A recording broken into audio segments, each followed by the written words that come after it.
elderly man, struggling with this load of suitcase and boxes, moving from customs heading to a car. So I stopped him and I said, how old are you? And he says 78 years old. And I said, how long have you been doing this? And he says 45 years. And I said, so why are you still doing it? He said, Minister, if I don't do this, I will not have anything to eat. And I turned to Pierce and I said, Pierce, something is wrong with this picture. Definitely. Have to do something about it. And that budget year, we went to Parliament and made an announcement that we are going to have a tourism workers pension plan.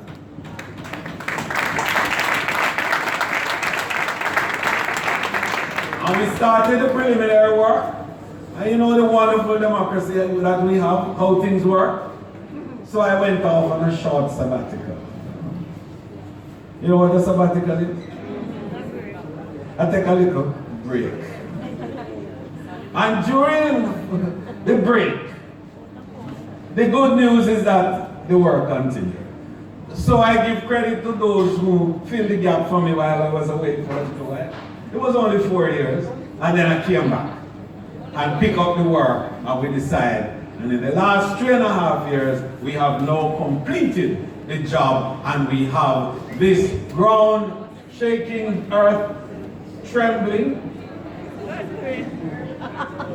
landmark social legislation that will provide a social safety net for all the workers of the tourism industry in Jamaica.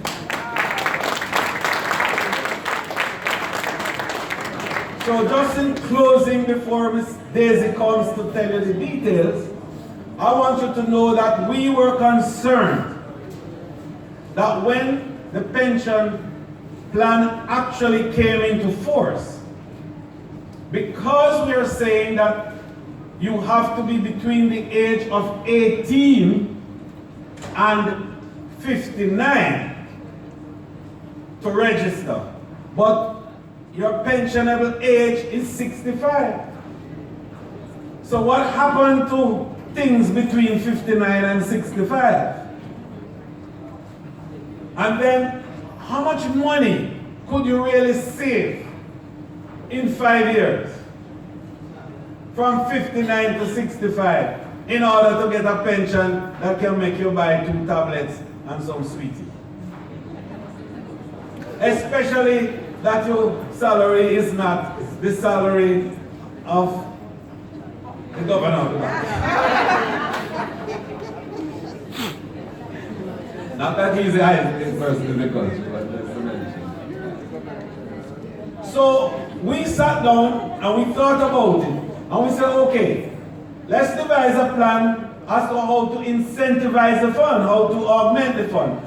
Nice word, augment, yes. How to put something in the fund.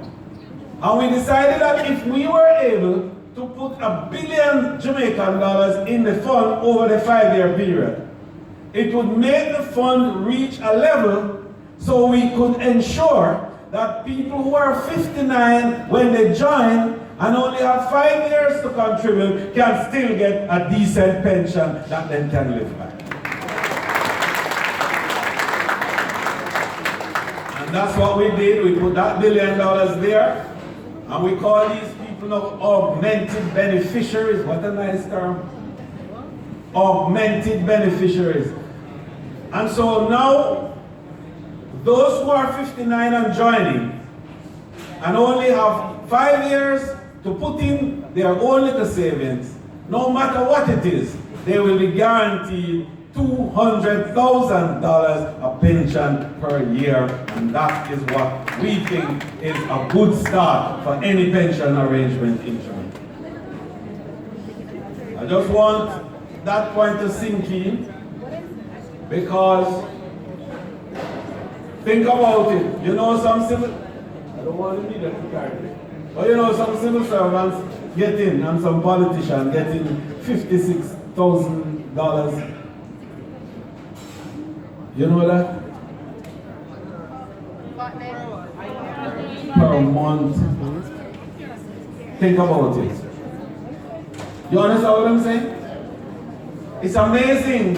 And you know, when we think about it, when I mention that, the rest of the country that is on pension start to get angry and say, what about we? How come we're not doing it for tourists? The workers not doing it for we? Because they know that in 5 years, the total savings might be $150,000 or. But this is not $200,000 lump sum, you know. This is $200,000 that you will get every year until you die. And that's not what you're going to get. Because you're young. And you are going to be contributing for 30 years and 20 years and 15 years and some of you even 40 years.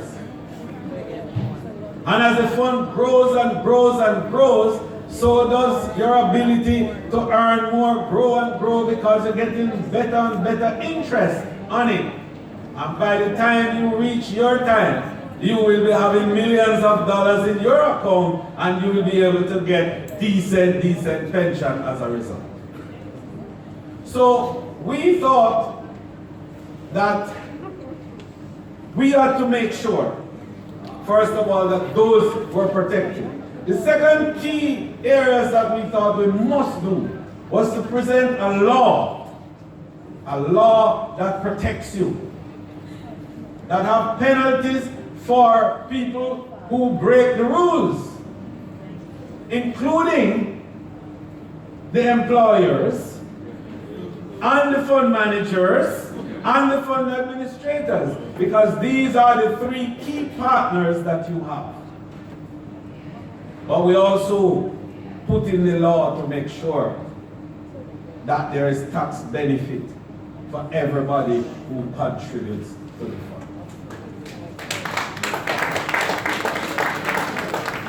So before she comes, my job is to tell you this one thing, that you will be required to pay 3% of your salary into the fund now, and your employer 3% to match you. 3 years time, it goes to 5% of your salary and 5% of the employer. So you have 10% in there, right? Good. And then after that, you can put another 10% of your salary into it to make you go to 15. The employer now, however, stay at 5. So you will end up with 20% inside of the fund, so it can grow and grow and grow. And as you earn more, that percentage gets more. And then the fund manager now is going to go out there to make sure that they're investing properly, so you get more interest. And here the good news about that, the interest on your saving will also be tax-free.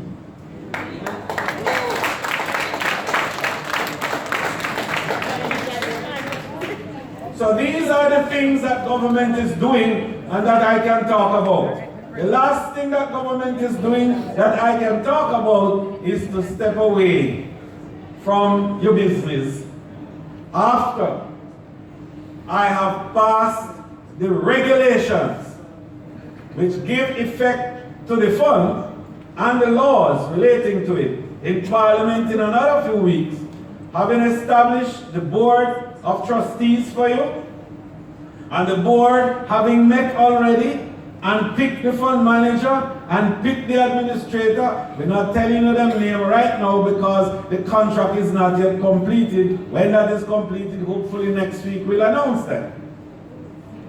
When I do the regulations, within another couple of weeks, I will step away and government will walk away from your pension plan, because we don't want any politician, any minister, any prime minister, any party, any government, any one day to come and say them dipping them hand into the money of the workers of the government.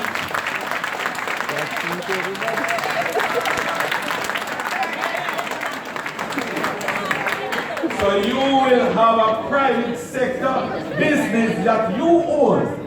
You are the shareholders. It is your savings. It's your money. You will manage it through your board of trustees and their appointed fund managers and administrators. And all that we will ever have to do is we set up something called FSC, which is the Financial Services Commission.